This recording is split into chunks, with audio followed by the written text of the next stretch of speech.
Joining me right now is Virginia Representative Jerry Connolly. He is a member of the Foreign Affairs Committee, along with the Committee on Oversight and Accountability.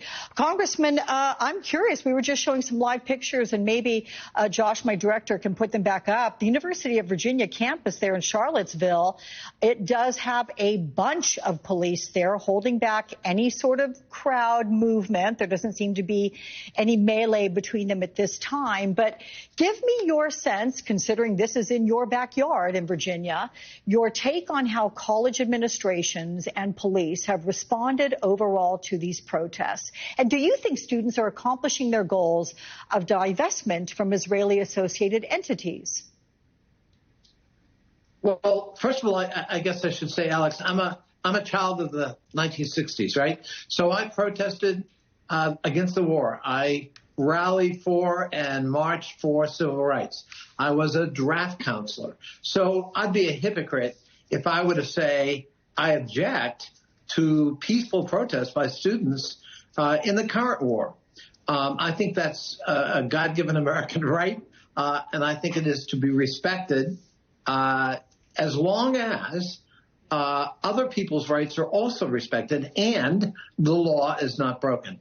If you protest and you choose to break the law, you've decided that you are willing to be arrested and pay the consequence for that, to make a point. And so you can't have it both ways. If you're breaking the law as part of your protest, you are subject to arrest and prosecution, and you're going to have to accept that as the cost you're paying for the choice you made. So thank you for talking about the past, and I totally understand where you're coming from. As a matter of fact, we're going to have Doris Kearns-Goodwin on shortly to talk about her book, which is really a look back at the 60s and all the demonstrations there as well. But let me ask you, is there a line that you think that is where a student or protesters of any sort cross, and that's where the law needs to come down? Yes, I think occupying a building is illegal. That building is for either at a public university, a public purpose to educate others, and you're denying them that right, that access. Mm-hmm.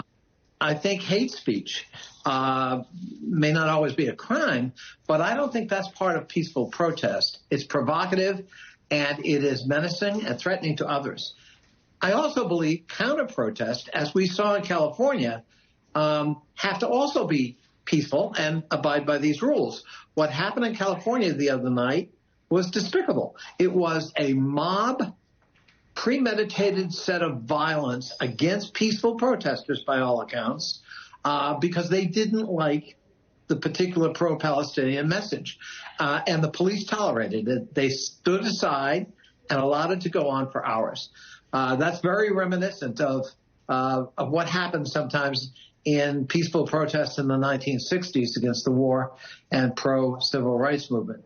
Yeah. So I hate to see that revisited, and I think we've got to make sure that the rules are clear and applicable to everybody. And you're referencing what happened there. We're showing our viewers right now what happened there at the UCLA campus there in Westwood. Let me talk about what you did. You signed that letter with 57 other members of Congress calling on the Biden administration to do whatever it can to dissuade Israel from invading Rafah, which you've said would be catastrophic.